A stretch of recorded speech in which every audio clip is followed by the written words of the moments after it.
ಸ್ನೇಹಿತರೆ, ಒಮ್ಮೆ ಕಣ್ಣು ಮುಚ್ಚಿ ಯೋಚಿಸಿ. ನಾವು ಉಸಿರಾಡುವ ಶುದ್ಧ ಗಾಳಿ, ಬಾಯಾರಿಕೆ ತಣಿಸುವ ತಂಪಾದ ನೀರು, ಕಣ್ಣಿಗೆ ತಂಪು ನೀಡುವ ಈ ಹಸಿರು, ಇದೆಲ್ಲವೂ ನಮಗೆ ಪ್ರಕೃತಿ ನೀಡಿದ ಉಚಿತ ಕೊಡುಗೆಗಳು. ಆದರೆ ಇಂದು ನಾವು ಅಭಿವೃದ್ಧಿಯ ಹೆಸರಿನಲ್ಲಿ ನಮ್ಮನ್ನು ಸಲಹುತ್ತಿರುವ ಈ ಧರೆಯನ್ನು ಮರೆಯುತ್ತಿದ್ದೇವೆಯೇ ಎಂದು ಯೋಚಿಸಬೇಕಾಗಿದೆ.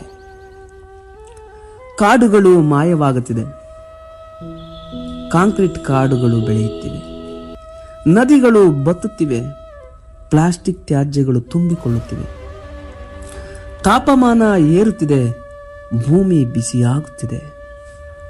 ನೆನಪಿಡಿ, ಪ್ರಕೃತಿಗೆ ಮನುಷ್ಯನ ಅಗತ್ಯ ಇಲ್ಲ, ಆದರೆ ಮನುಷ್ಯನಿಗೆ ಪ್ರಕೃತಿಯ ಅಗತ್ಯವಿದೆ.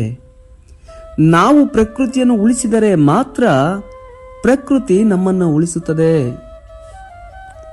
ನಾವು ಮಾಡಬೇಕಾಗಿರುವುದು ಇಷ್ಟೇ: ಒಂದು ಗಿಡವನ್ನಾದರೂ ನೆಟ್ಟು ಪೋಷಿಸೋಣ, ಪ್ಲಾಸ್ಟಿಕ್ ಬಳಕೆಯನ್ನು ಆದಷ್ಟು ಕಡಿಮೆ ಮಾಡೋಣ, ನೀರು ಮತ್ತು ವಿದ್ಯುತ್ತನ್ನು ಮಿತವಾಗಿ ಬಳಸೋಣ.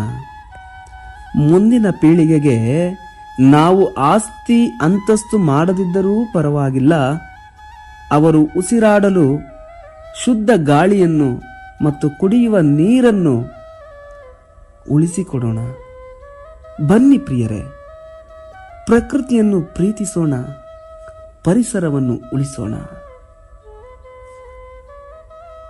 ನಮಸ್ತೆ, ಧನ್ಯವಾದಗಳು.